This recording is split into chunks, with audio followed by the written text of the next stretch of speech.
இன்னைக்கு நாம எந்த மூவியோட ரிவ்யூ பார்க்க போறோம்னு கேட்டீங்கன்னா பறந்து போ 2025ல தமிழ்ல ரிலீஸ் ஆன ஃபீல் குட் டிராமா மூவி. இந்த படத்தை ராம் தான் டைரக்ட் பண்ணிருக்காரு. 20 வருஷத்துல இது அவருக்கு 5வது படங்கிறத மனசுல வச்சுக்கோங்க. இந்த படத்துல மிர்ச்சி சிவா, அஞ்சலி, கிரேஸ் ஆண்டனி, அஜு வர்கீஸ் அந்த குட்டி பையனை ஏகப்பட்ட பேர் நடிச்சிருக்காங்க. சிம்பிளான ஒன்லைன் ஸ்டோரி என்னன்னு கேட்டீங்கன்னா, மிர்ச்சி சிவா அண்ட் கிரேஸ் ஆண்டனி 2 பேருமே புருஷன் பொண்டாட்டியா இருக்காங்க. அவங்களுக்கு ஒரு பையன் இருக்கான். அந்த மாதிரி டைம்ல வெளியூர்ல வேலை இருக்க விஷயமா கிரேஸ் ஆண்டனி ஒரு எக்ஸ்போக்கு கிளம்பி போயிடுறாங்க. நம்ம கதையோட ஹீரோ பாத்தீங்கன்னா லோனை கட்ட முடியாம பாட்டி ஊருக்கு போலான்னு சொல்லிட்டு பையனை கூட்டிட்டு வெளியே கிளம்பி போயிடுறாரு. அந்த டிராவல்ல பையனை பத்தி இவரு என்ன தெரிஞ்சுக்கிறாரு, பையன் என்னென்ன பாடம் எடுக்கிறா, அவரோட கேள்விக்கு எப்படி பதில் சொல்றாரு. இது மூலியமா அப்பா பையனுக்கு நடுவுல நடக்கக்கூடிய கான்வர்சேஷனை வச்சு இந்த உலகத்துல என்னென்ன இருக்குங்கிறத அழகா எக்ஸ்ப்ளோர் பண்ணி காமிச்சிருப்பாங்க. எது சந்தோஷம், எது கஷ்டம், எது துக்கம், எதுக்காக வாழ்றோம், இந்த நிமிஷத்தை என்ஜாய் பண்ண முடியாத வாழ்க்கை என்ன வாழ்க்கைன்னு கேட்குற கேள்விக்கு எல்லாமே அழகா பதில் சொல்லியிருப்பாங்க.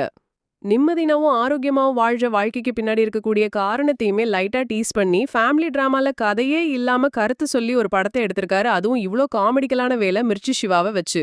ஆன்லைன் கவுண்டர்ஸ் மூலியமா ரியாக்ஷன்ஸை வச்சு ஈஸியா கேரி ஃபார்வர்ட் பண்ணிருக்காங்க. மிர்ச்சி சிவா ராம் காம்போங்கும் போதே ஊரே ஆடி போயிடுச்சு. சொசைட்டில கண்டென்ட் உள்ள கருத்துள்ள படம் எடுக்கிற ஒரு டைரக்டர் சர்க்காசமா காமெடி பண்ணக்கூடிய ஒரு ஆக்டரை வச்சு எப்படி படம் பண்ணாருங்கிற கேள்விக்கு பதிலடியா சூப்பரா கொடுத்திருக்காங்க. அஞ்சலி, அஜு வர்கீஸோட கேமியோலாம் படத்துக்கு கை கொடுத்திருக்கு. கூடவே பாத்தீங்கன்னா நம்ம கிரேஸ் ஆண்டனி சூப்பரான ஒரு ஹவுஸ் ஒய்ஃபா இதுல சம்பவம் பண்ணிருக்காங்க. கூட வேலை செய்யற பொண்ண தப்பா நினைச்சு அதனால அவங்க வாழ்க்கையில என்னென்ன நடக்குது, அவங்க என்னென்ன அண்டர்ஸ்டாண்ட் பண்ணிக்கிறாங்கங்கிற அந்த லைஃப் லெசன் எல்லாமே நீட்டா இருந்துச்சு. ஸ்டோரி வைஸ் ஒரு நல்ல கண்டென்ட் உள்ள டிராமா. படக்குள்ள கமர்ஷியல் எலிமெண்ட்டை கலக்காம தேர்ட் ஆக்ட் ஸ்ட்ரக்சரை யூஸ் பண்ணாம ஒரு ஃபிலிமை இந்த அளவுக்கு சிம்பிளா, லைட் ஹார்ட்டடா, எமோஷனலா, மெலோடிக்கல் டிராமாவா பிரசன்ட் பண்ண முடியுமான்னு, அதுவும் ராமால பிரசன்ட் பண்ண முடியுமாங்கிற கேள்விக்கு அழகா பதில் சொல்லியிருக்காரு. படத்துல காமெடி 75%க்கு மேல ஒர்க் அவுட் ஆயிருக்குங்கிறத இந்த படம் பார்க்கும்போது உங்களால ஃபீல் பண்ண முடியும். பசங்க ஆசைப்பட்டாங்கன்னா பேசிதான் ஆகணும், ஆர்கியூ தான் ஆகணும், அவங்க கூட மலை ஏறி இறங்கிதான் ஆகணும், உப்பு தின்னா தண்ணி குடிச்சுதான் ஆகணுங்கிற ஸ்டைல ராம் காமெடிக்கலான சம்பவத்தை சூப்பரா சர்க்கஸ்டிக்கா பண்ணிருக்காரு. பெத்தவங்கள பத்தின அதர் சைடா பெத்தவங்களுக்கே படம் போட்டு காமிச்ச மாதிரி இருக்கக்கூடிய ஒரு நல்ல படம் தான் இது. சின்ன பசங்க சொல்ற கருத்தை எடுத்துக்கிறது மூலியமா நம்ம வாழ்க்கையில எவ்வளோ பெரிய மாற்றம் வருங்கிறதையும் அழகா கலர்ஃபுல்லா காமிச்சிருந்தாங்க படத்துல பல இடத்துல. ஏன்னா படம் எந்த டெம்ப்ளேட்டுக்குள்ளேயும் இல்லாம ஜாலியா, ஃபன்னா, சாட்டிஸ்ஃபைங்கான அன்பிரடிக்டபிள் மொமெண்ட்ஸை வச்சு ஸ்கிரீன் பிளேவை சூப்பரா ட்ரீட் பண்ணியிருக்காருங்கிறத இந்த படம் பார்க்கும்போது நீங்களே ரியலைஸ் பண்ணுவீங்க. ஏன்னா இப்போ ஒரு பையன் ஃபிளாட்ல எவ்வளோ தனியா கஷ்டப்படுறாங்கிறத அந்த பையன் பெர்ஸ்பெக்டிவ்ல இருந்து சொல்லும்போது இந்த அளவுக்கு பெயின் இருக்குமாங்கிறத அழகான மெசேஜா சொல்லியிருப்பாங்க. எமோஷனல் டிராமா படத்துல ஒரு சில இடத்துல நீட்டாவே கிளிக் ஆஃப் ஆயிருக்கு.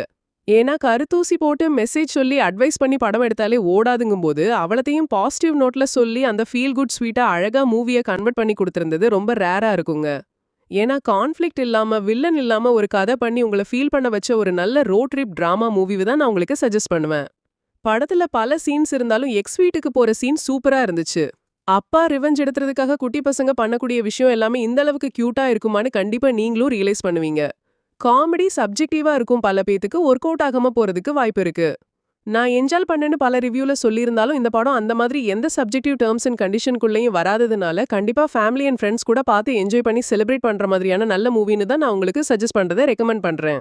இனிமேடாச்சும் பசங்களை இப்படி இரு அப்படி இருன்னு சொல்லாம அவங்க எப்படி இருக்கணும்னு ஆசைப்படுறாங்களோ அதுக்கேத்த மாதிரி அவங்கள வளர்த்துனா நல்லா இருக்குங்கிறத இந்த ஜெனரேஷனுக்கு ஏத்த மாதிரி அழகா அடிக்காம அட்வைஸ் பண்ணியிருக்காரு டைரக்டர் ராம் இந்த படத்துல. அண்ட் படத்துல இருக்கக்கூடிய மியூசிக் சாங்ஸ்மே நல்லா தான் ட்ரீட் பண்ணி கதையோட பிளெண்ட் பண்ணியிருக்காருங்கிறத இந்த படம் பார்க்கும்போது ஃப்ளோலே நீங்களும் யோசிப்பீங்க. இந்த பறந்து போ மூவிக்கு நம்ம தரக்கூடிய ரேட்டிங் எவ்வளோன்னு கேட்டீங்கன்னா 7.6 அவுட் ஆஃப் 10. இந்த வீடியோ உங்களுக்கு பிடிச்சிருந்தா லைக் பண்ணுங்க, கமெண்ட் பண்ணுங்க, ஷேர் பண்ணுங்க, சப்ஸ்கிரைப் பண்ணி சப்போர்ட் பண்ணுங்க. இந்த வீடியோ பிடிக்கலனா மறக்காம டிஸ்லைக் அடிச்சு கமெண்ட் பண்ணுங்க.